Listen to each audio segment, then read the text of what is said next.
Le damos la bienvenida a quienes se van sumando mientras les damos tiempito para que se vayan conectando. Estamos otro lunes más en nuestro ciclo de entrevistas semanal a los dirigentes que forman parte de Bases, esta asociación apartidaria que tomó lugar ya hace un año y medio, y bueno, tenemos la suerte de contar en este Día del Amigo, así que también desearles un feliz día, con el actual senador nacional, Pedro Brailiar Pocar. Buenas tardes. Bueno, le damos la bienvenida al senador Pedro Brailiar Pocar en esta oportunidad que tenemos para entrevistarlo, para que nos cuente un poco más sobre su trayectoria política y conocerlo, su otro lado, digamos, no solo su actividad parlamentaria.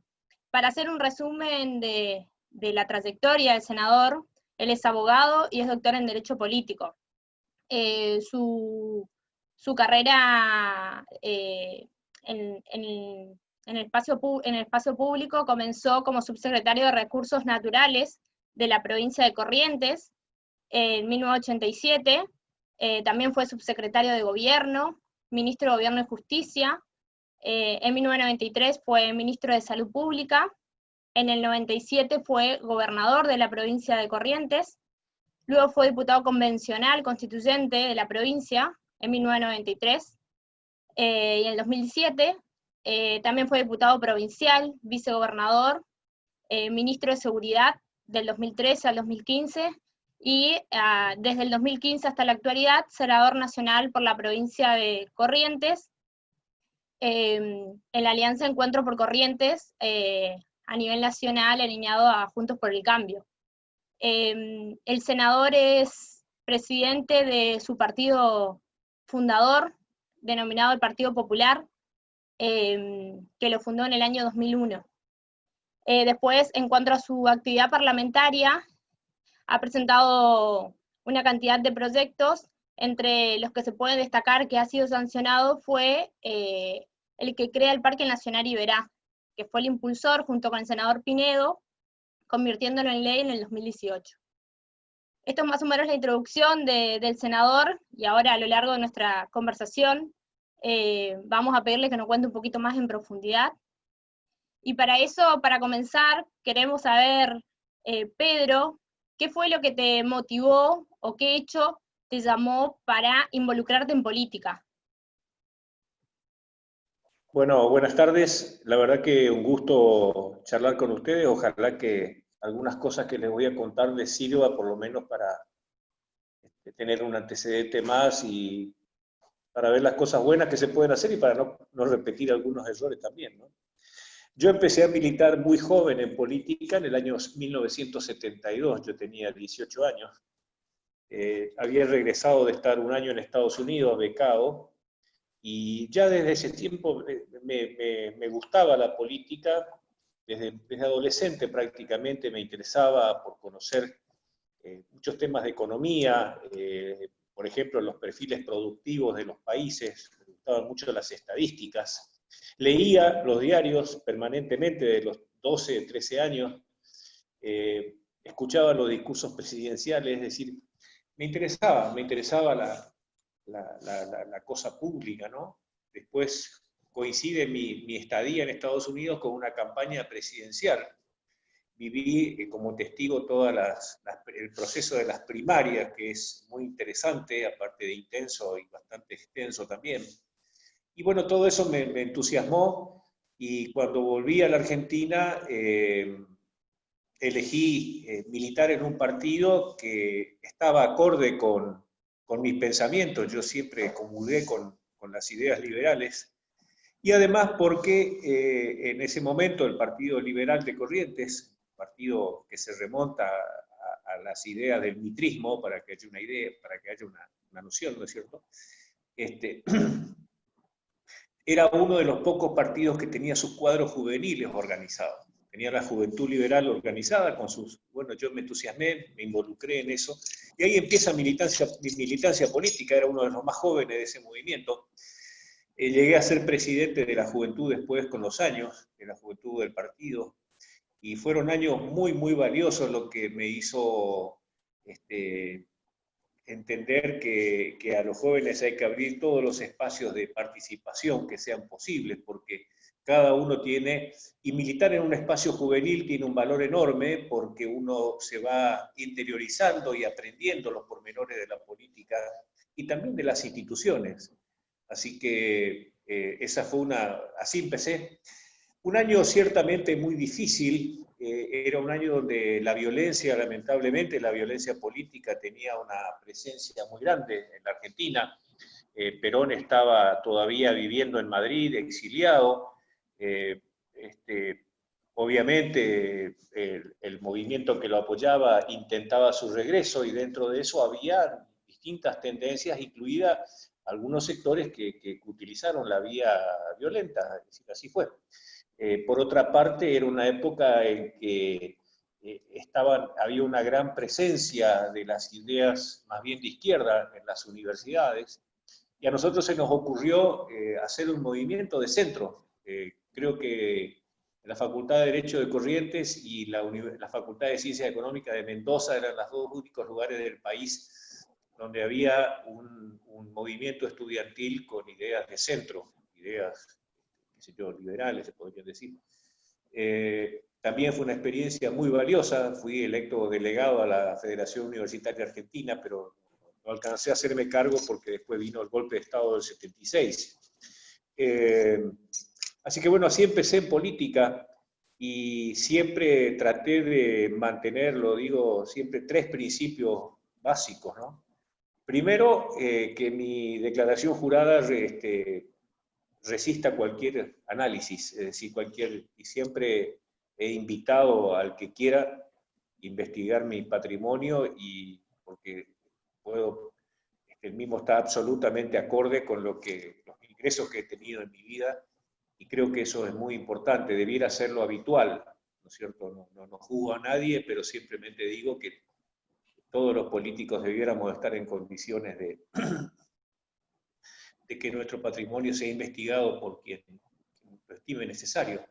Lo otro fue que siempre traté de mantener las ideas, de llevar a la práctica las ideas liberales con aciertos y errores, porque una cosa es fomentar o mantener las ideas en el ámbito académico, o en el ámbito, en el ámbito académico, y otra cosa es llevarla a la práctica. Cuando uno intenta llevarla a la práctica, tiene aciertos y tiene también errores. Y finalmente, la tercera cuestión que siempre me animó es la cercanía con la gente. Aún en épocas en que las cosas no me fueron bien, siempre yo tenía mucha gente esperándome para plantearme sus problemas, sus cosas, sea en el cargo que ocupara o sin estar en ninguna función. Simplemente en mi estudio jurídico, siempre tenía gente esperándome porque encontraban en mí por lo menos alguien a quien plantearle que los escuchara. Esa fue siempre una cuestión que consideré como prioritaria y lo sigo haciendo hasta hoy, al punto tal de que desde que yo juré como senador nacional, abrí una oficina en Corrientes a mi costo, porque estimo que los días que yo viajo toda la semana a Buenos Aires, no ahora por supuesto por la pandemia, pero en mi tarea habitual yo viajo todas las semanas, pero los días que estoy en Corrientes tengo que estar accesible para la gente, y por eso tuve que alquilar una oficina desde la primera semana que fui senador, cosa que tengo hasta hoy, de donde estoy hablando en este momento, ¿no?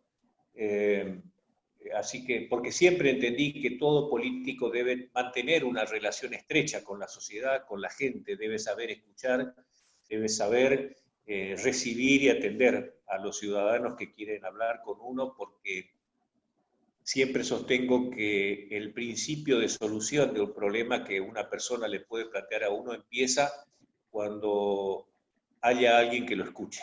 Ahí ya empieza gran parte de la solución, y esa fue siempre mi conducta. Así que bueno, he ocupado, como ustedes ven, varios cargos, y ustedes observarán que la mayoría son en el Poder Ejecutivo, porque yo elegí cuando empecé a militar en política elegí que iba a tratar de hacer mi carrera en el Ejecutivo, al punto tal que solamente hasta el año 97, que fui candidato a gobernador, la única vez que ocupé una candidatura fue en 1993 como candidato y fui electo a convencional constituyente, pero ahí fui más por mi condición de docente universitario. Yo soy profesor de Derecho Político desde hace más de 30 años, y bueno, como se trataba de una reforma de la Constitución, el partido en el que yo militaba me postuló como candidato por la actividad académica, tenía mucho que ver con los temas propios de la reforma. Y no fui candidato hasta 1997, que fui candidato a gobernador.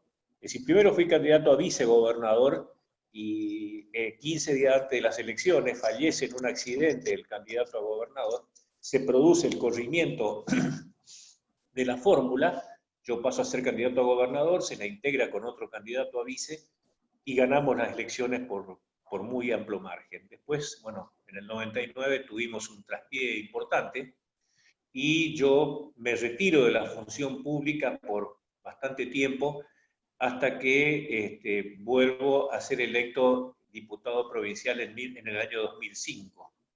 Después fui nuevamente convencional constituyente en 2007, fue una reforma ya mucho más integral de la Constitución provincial, sobre todo adaptándola a los cambios que se habían introducido en la reforma de 1994 de la Constitución Nacional, y finalmente fui vicegobernador en el año 2009 a 2013.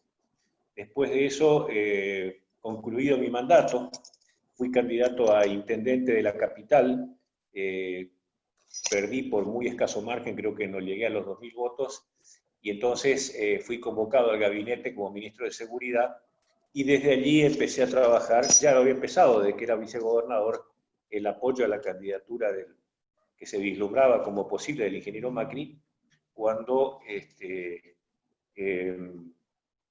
se dio esto, bueno, fui candidato a senador y fui electo. Así que esa es un poco en apretada síntesis mi vida política. No, y gran trayectoria, Pedro. Nos ibas adelantando un poquito sobre los valores que querés transmitir en la política. Me gustaría, si podés profundizar un poquito en ese sentido. ¿Cuáles son los valores que como político querés transmitir, querés llevar a la gente? Bueno, yo creo que la política es un instrumento. La política es un instrumento. Como todo instrumento, se puede utilizar para bien o no.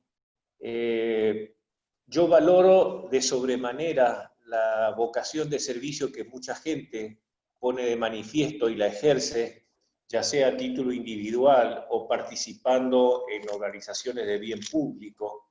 Pero realmente la herramienta que permite que las cosas positivas que uno lleva adelante tengan una repercusión en toda sociedad se da a través de la política, porque es donde uno pone en marcha aquellas políticas públicas que redundan en beneficio de la ciudadanía. Y por supuesto, como todo instrumento, uno tiene que guardar determinados principios, que es lo que mencioné al principio, de los 3 que a mí me animan. Yo hoy tengo muchos años de militancia política y con absoluta tranquilidad estoy supeditado a quien quiera auditar mi patrimonio con el mayor gusto, porque así tiene que ser. No digo que sea un mérito especial, esa es una cuestión que así tiene que ser. Y bueno, y por supuesto, después están aquellos principios con los que tenemos que estar. Cada uno yo creo que cada uno es dueño de adherir a los principios que estime mejor. Lo que tenemos la obligación de hacer es expresarle a la ciudadanía claramente cuáles son nuestros principios. Yo respeto mucho a aquellos hombres o mujeres de la política con los que puedo discrepar profundamente en ciertos puntos de vista, pero que expresan esos puntos de vista. Y entonces la decisión de qué es lo que va a apoyar queda en manos de la sociedad. Lo que no estoy de acuerdo es que se diga una cosa para lograr determinadas adhesiones y después, cuando a uno le toca decidir, hace exactamente lo contrario. Pedro, te pregunto, en cuanto a tu vida por ahí más personal, ¿qué rol juega para vos la familia en tu participación política? Y también, si en cuanto a tus inicios en la política, si tuvo algo que ver tu padre en tu decisión de hacer política. La familia es del político o del hombre o la mujer de la política. Este es un punto de vista muy personal, ¿eh? Posiblemente es la que lleva a la parte más difícil, porque uno si se dedica de lleno a esto tiene que andar demasiado tiempo. Esto lleva mucho tiempo, es una actividad de la que uno no puede dejar de participar ni siquiera los días de descanso.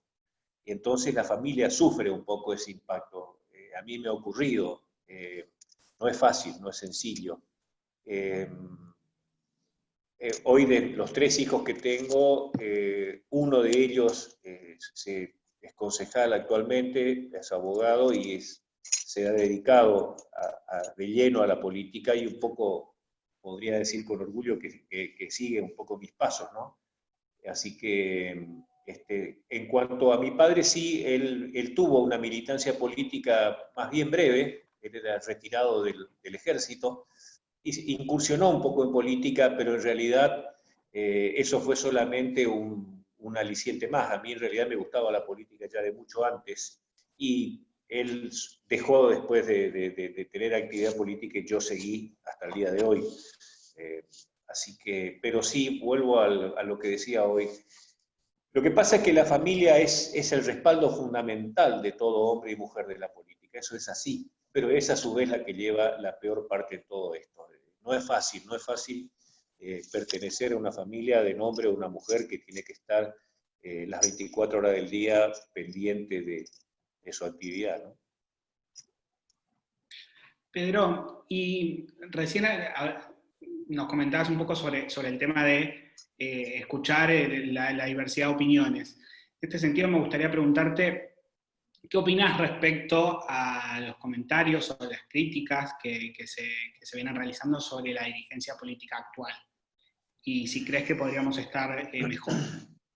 Mira, a medida que va pasando el tiempo, es decir, yo por la materia que doy, que es Derecho Político, trabajo mucho con sondeo de opiniones, un elemento que nosotros utilizamos mucho. Y una cuestión que se vio es que cuando empieza el desgaste, ¿cómo empieza el desgaste de la política? Vamos a tomar desde el 83 en adelante para hacer un corte en la historia, porque si no, vamos a ir cada vez más atrás y no tiene sentido. Cuando viene el desgaste económico, es decir, cuando empieza a crecer la inflación o cuando empieza la gente a tener problemas de subsistencia, es donde viene el desgaste de la clase política. ¿Cuál fue el desafío que pasó la Argentina, que superó la Argentina? Desde el 83 hasta adelante, yo calculo que hubieron por lo menos 2 o 3 circunstancias que si hubiesen ocurrido 20 años antes, posiblemente hubiesen derivado en un golpe de Estado. Y Argentina, la sociedad argentina entendió que toda solución está dentro de la democracia y los problemas se solucionan con más democracia. ¿Qué es lo que está pasando ahora? Que en un principio hubo un desgaste de la clase política, que no es casual que el Congreso sea el organismo que más prestigio perdió, porque es en esencia el cuerpo fundamental de la política. Pero hoy en día la sociedad está reclamando otras cosas. Está reclamando, por ejemplo, al Poder Judicial. Está reclamando al Poder Judicial. Y obviamente el Poder Ejecutivo es aquel que es a quien se le reclaman muchas cosas, pero notablemente yo he observado que se desgasta mucho más el Poder Legislativo que el Poder Ejecutivo. ¿Por qué? No sabría decirlo, pero es así. Y sí creo que ahora vivimos una etapa de gran desgaste del Poder Judicial, hay un profundo cuestionamiento en la sociedad del Poder Judicial. Y en cuanto al desgaste de la política, en un principio perdieron mucho prestigio los partidos políticos, pero hoy creo que la gente los está empezando a revalorar o a revalorizar. Obviamente que es una responsabilidad que le cabe a los partidos saber recuperar su espacio en la sociedad, saber recuperar su espacio en la sociedad. Pero yo siempre le dije a los que tuve ocasión u oportunidad, no metan a todos en la misma bolsa, porque cuando se establece y eso en todos los órdenes de la vida, ¿no? Cuando se generaliza en la crítica, se perjudica al que intenta o hace un esfuerzo por hacer las cosas bien, y se beneficia a aquel que las hace mal de exprofeso, porque cae en la volteada, digamos, en término poco académico, con todos, y entonces su incorrección pasa desapercibida. Y yo observo que hoy la sociedad cada vez más, y en especial los sectores jóvenes, se ocupan perfectamente bien de diferenciar a aquellas personas que intentan hacer lo correcto de las que no lo hacen. Y otra cuestión que veo también como importante en un cambio es que se empieza a entender que la economía es parte de la vida de todos y que no es una cuestión que es patrimonio exclusivo de los economistas. Y hoy en día creo que me acuerdo de un gobernante que dijo yo no sé nada de economía. No se puede decir eso, hay que saber de economía. Si uno ocupa una función o acepta la responsabilidad de una función determinada, debe saber de economía porque es parte de su obligación. Si vamos a las crisis que hemos vivido en la Argentina, la gran mayoría estuvieron condicionados por la inestabilidad económica, por no decir la totalidad.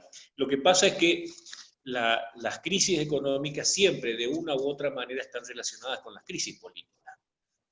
Ya sea que las crisis económicas se originan por algún problema de inestabilidad política o que la inestabilidad política viene como consecuencia de una crisis económica. Pero siempre están profundamente relacionadas y de ninguna manera podemos encarar una sola de las cuestiones.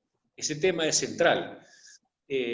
Además, creo que los ciudadanos están empezando a valorar otra cosa, que es el pago de los impuestos. Yo por ahí escucho cuando alguien dice, no, porque un porcentaje de este país paga impuestos. No, no, todo el mundo paga impuestos. Todo el mundo paga impuestos, porque el que no lo paga en una declaración de IVA o ganancia, lo paga en los productos que consume, que están cargados con impuestos, que son impuestos directos, impuestos al consumo. Entonces, todo ciudadano paga impuestos, entonces creo que todo ciudadano también tiene el deber y además del derecho, de saber a dónde van sus recursos, a dónde va la plata que él aporta al erario público a través y que se gasta a través de las diferentes políticas públicas, ¿no? Pedro, nosotros como en Bases para el Bien Común hacemos mucho hincapié en lo que es el bien común.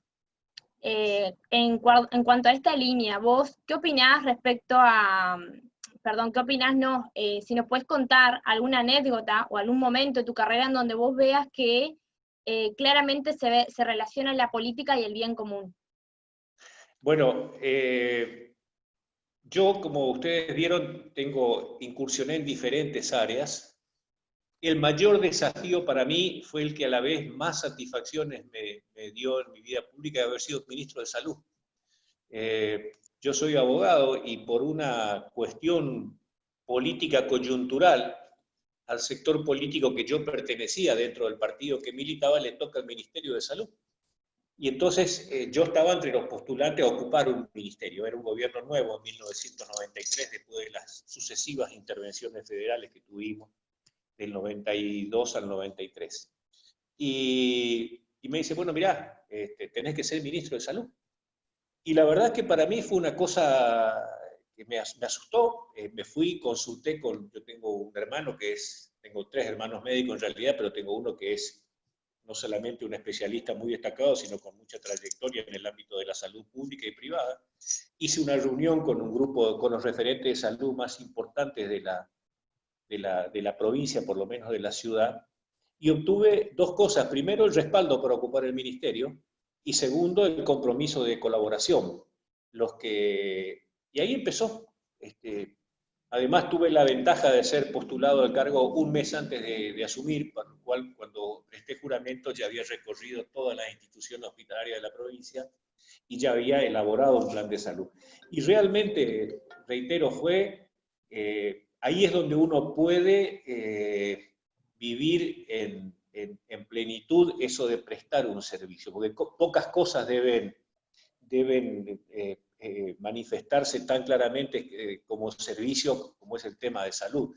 A mí me tocó, por ejemplo, afrontar una epidemia, un brote en realidad fue de meningitis meningocócica, que es una enfermedad con altas posibilidades de letalidad.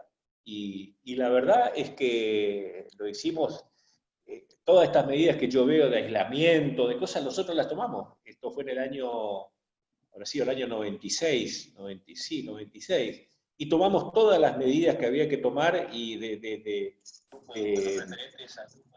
pudimos contener ese brote que no se convirtió en epidemia. Tal es así que el único caso fatal que tuvimos fue el primero, que nos alertó que se nos venía este problema. Así que cuando uno ve que sus acciones derivan en que hayamos podido contener un brote y que no se convierta en epidemia, realmente fue una de las grandes satisfacciones que tuve. Además de todas las cosas, han pasado más de 20 años de que yo me fui del Ministerio de Salud y todavía hay gente que me para por la calle y me agradece una cosa u otra. Así que esa posiblemente sea una de las cosas donde yo más puedo reflejar lo que hice, ¿no? Y después, yendo al Senado, y bueno, dentro de los proyectos que presenté, Patricia mencionó uno que para mí es muy importante, que fue haber firmado con el senador Pinedo la creación del Parque Nacional Liberá. Hoy el Parque Nacional Liberá es uno de posiblemente el parque más grande desde el punto de vista geográfico de su superficie del país, porque está en conjunto con el Parque Provincial Liberá, que en conjunto son 600.000 hectáreas, con una de las biodiversidades más completas de la Argentina, así que esa también es un ejemplo de la satisfacción que uno tiene cuando está ejerciendo una función determinada. Pedro, primero me parece súper interesante que haya sido ministro de Salud, pero bueno, también tengo muy presente que sos un referente en materia de seguridad. Y en este sentido me gustaría preguntarte cómo ves la situación de la seguridad hoy, qué importancia tiene para lograr qué importancia tiene para lograr un mayor bienestar en la población. Bueno, la verdad es que es un tema muy complejo, que es lo que yo intenté cuando fui ministro de Seguridad.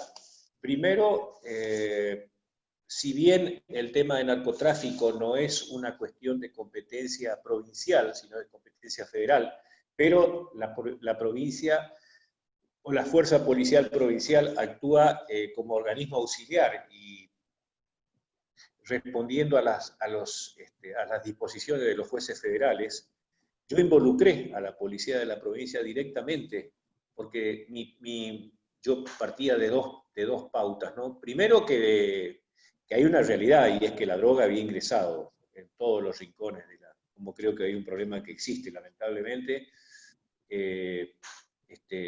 en la Argentina, ¿no? Pero lo que yo intenté fueron dos cosas. Yo involucré a la policía antes que el narcotráfico se me meta dentro de la policía. No sé si me explico. Porque mientras sea un problema de gendarmería, de prefectura, es como que era un problema ajeno a la provincia, y no era ajeno porque las consecuencias negativas afectan a la provincia. Entonces yo dije, señores, este es un problema que también nos compete a nosotros y hay que meterse de lleno. Y lo otro es que intenté por todos los medios evitar que se formen las grandes bandas, porque el narcotráfico tiene la característica de organizar grupos que cuestionan al poder. Es decir, intentan reemplazar al poder. Lamentablemente tenemos en la Argentina algunas zonas con altas tasas de violencia, y que la violencia no se da, se da muchas veces entre las mismas bandas que están disputando territorio. Y lo que yo traté, y creo que se logró en gran medida, fue que en mi provincia no se consolidara ninguna de estas bandas que, como digo, no solamente están al margen de las instituciones o de las leyes, sino que intentan cuestionar al poder mismo, al poder establecido por la Constitución y las leyes. Y bueno, y después el ciudadano tiene que tener la sensación de que está defendido por el Estado. Es una de las razones esenciales de existencia del Estado. Hoy ustedes habrán visto el caso de este hombre, este jubilado, que se defendió en su casa y terminó matando a uno de los que había ingresado, y ahora veo que está imputado de homicidio agravado. La verdad es que la gente se defiende cuando tiene la sensación de que el Estado no lo va a cuidar, y eso es un problema muy serio, muy serio. Si el Estado existe, una de las razones de existir del Estado es brindar seguridad, como es brindar justicia, como es brindar educación y salud. Si esas 4 columnas andan bien, el Estado ya está más que sobradamente justificado. Pero cuando en la inseguridad, que sobre todo para las personas mayores debe ser la peor de las sensaciones que pueden vivir, de ser, cuántas veces vemos que por ahí ciudadanos de más de 80 o 90 años son torturados o mueren en un asalto, y uno dice qué manera tan horrible de terminar la vida. Uno recorre y ve cómo la gente vive prácticamente en prisiones, con rejas, con alambrados, con lo que se llaman ofendículas de todo tipo. Uno dice, no, no hay tranquilidad. Entonces, la obligación fundamental en el tema de seguridad es que la gente se sienta en sus bienes y en su vida, fundamentalmente en su vida, pero también en sus bienes, porque para eso se lo ganaron. Volviendo al inicio, que nos contaste que comenzaste a participar en política a los 18 años. ¿Qué le dirías a los jóvenes ahora que nos están escuchando y nos están viendo por Facebook para entusiasmarlos para involucrarse en política? Mirá, yo por lo pronto creo que no hace falta que yo le diga a los jóvenes se involucran solos. Yo tengo una hija de 15 años y está permanentemente atenta con lo que pasa con la economía, porque ellos, si algo tiene conciencia hoy la juventud, es que lo que está en juego es su futuro. Es su futuro.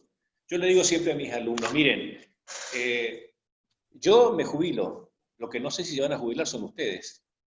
Entonces tengan en cuenta que el sistema previsional es uno de los grandes temas que se viene por delante, como el tema del trabajo.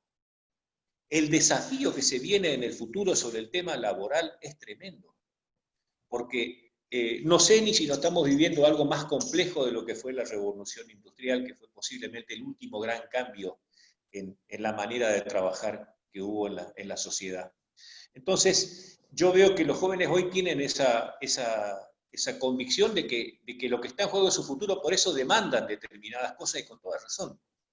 Y cuando salió la ley que extiende el voto o habilita el voto de 16 a 18 años de manera voluntaria, yo era vicegobernador y visitaban la legislatura, yo lo recibía como presidente nato del Senado, muchas escuelas secundarias. Yo a todos los recibía y con todos dialogaba y le preguntaba siempre lo mismo, ¿no? ¿Qué opinan ustedes del voto a los 16 años? Y siempre obtenía 2 tipos de respuesta. Algunos que me decían, yo estoy muy interesado y voy a participar y estoy de acuerdo. Y otros que me decían, no, yo no es que no estoy interesado, pero todavía no tengo ganas de asumir este compromiso, voy a esperar un tiempo más. Por eso me pareció adecuado que sea voluntario el voto en esa etapa. Además de que el voto obligatorio sabemos que surgió por un contexto histórico determinado, pero hoy la gran mayoría de las democracias consolidadas en el mundo tienen el voto voluntario. No todas, pero sí la mayoría. En su momento, en la historia, con la ley Sáenz Peña, el voto obligatorio fue una manera de garantizar las libertades del ciudadano para que nadie le impida ir a votar, ¿no? Pero yo creo que la juventud hoy no necesita que uno le diga, ellos son absolutamente conscientes que lo que está en juego es su futuro. Y esto que estamos haciendo nosotros de usar las redes sociales, estos mecanismos que nos brinda la tecnología y nos obliga la pandemia, es la manera a través del cual los chicos hoy se informan de todo. Yo realmente estoy sorprendido porque me pongo a hablar de cosas que pienso en mi soberbia de que no tienen idea de lo que estoy diciendo y me doy cuenta de que están absolutamente informados.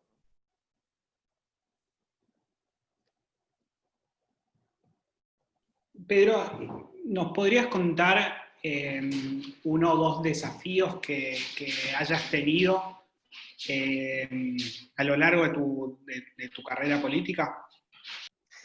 Sí, un desafío fue este que te mencioné, de ocupar un ministerio que era una asignatura diferente a lo que yo hacía. Y bueno, no me habrá ido tan mal porque después fui el gobernador más votado de la historia hasta ese momento y creo que nunca nadie superó mi récord.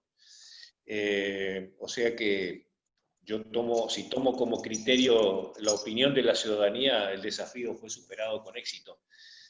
La otra cuestión fue negativa, y es que en 1999 a mí me empieza a vencer una deuda que no era mía, obviamente, y yo no consigo la refinanciación de la deuda. La deuda ha sido siempre un tema presente tanto en las provincias como en la nación. Es un gran problema que tenemos en la economía argentina el tema de la deuda, ¿no? De las deudas de distinto tipo.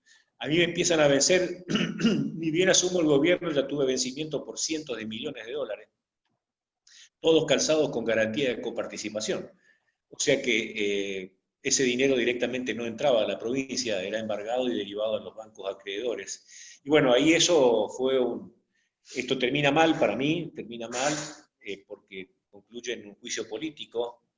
Y después vino el otro desafío que fue si yo me retiraba de la política o volvía.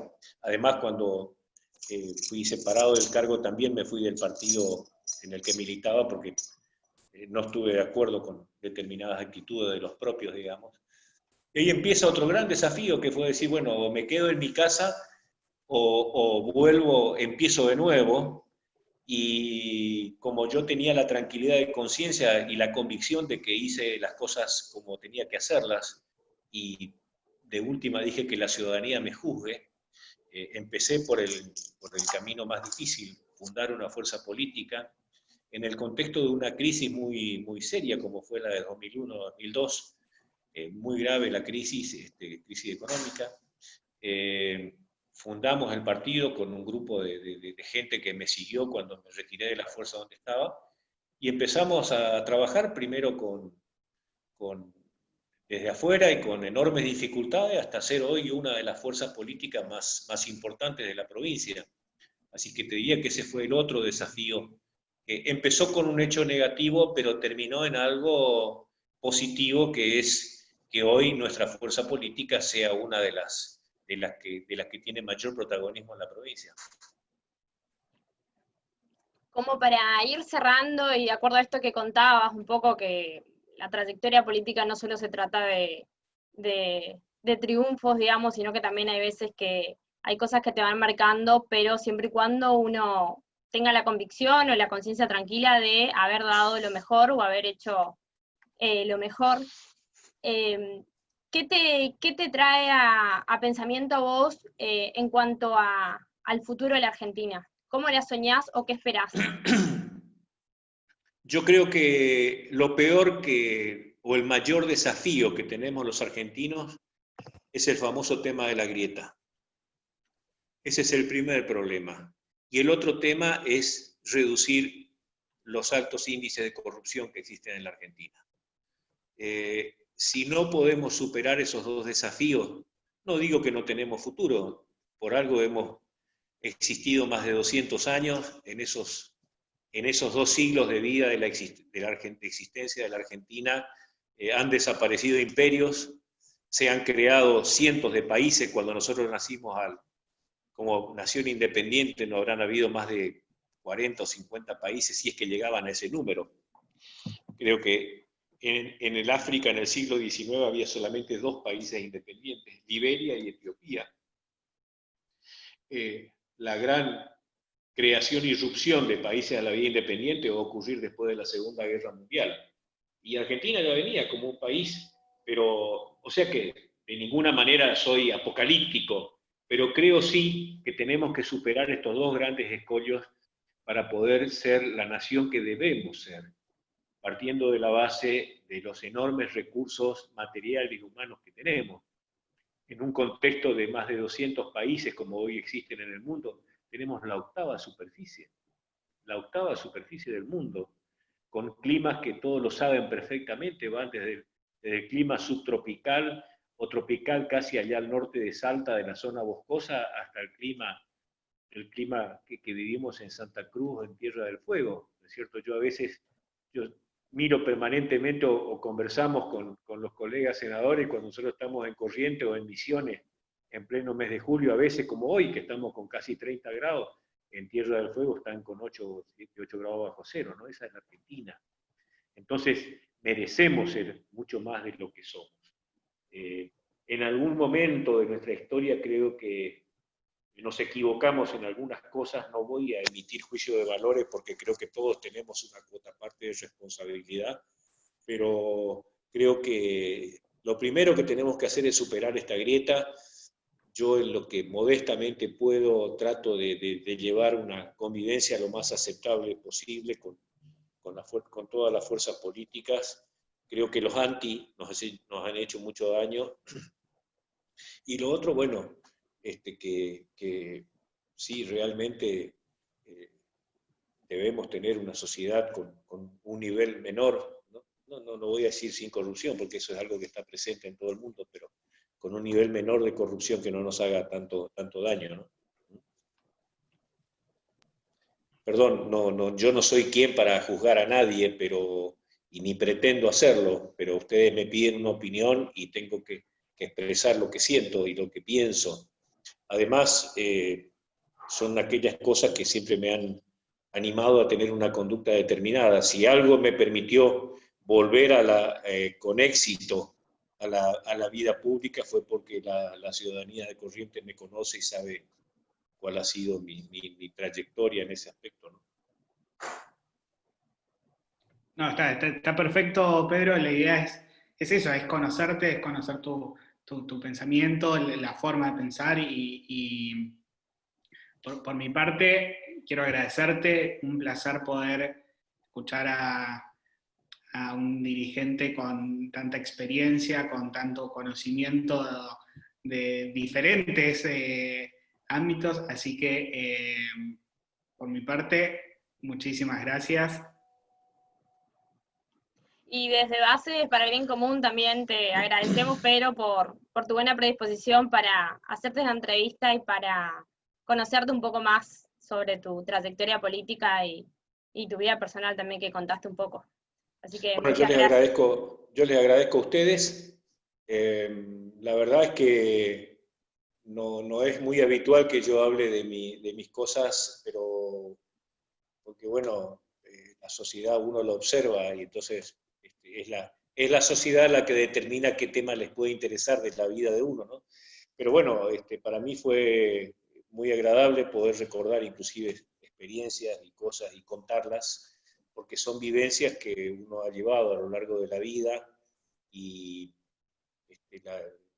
no es una cuestión sencilla de ninguna manera, así que yo le agradezco a ustedes la oportunidad de reflexionar en voz alta y contar muchas cosas a la sociedad a través de esta hermosa institución que es Base para el Bien Común.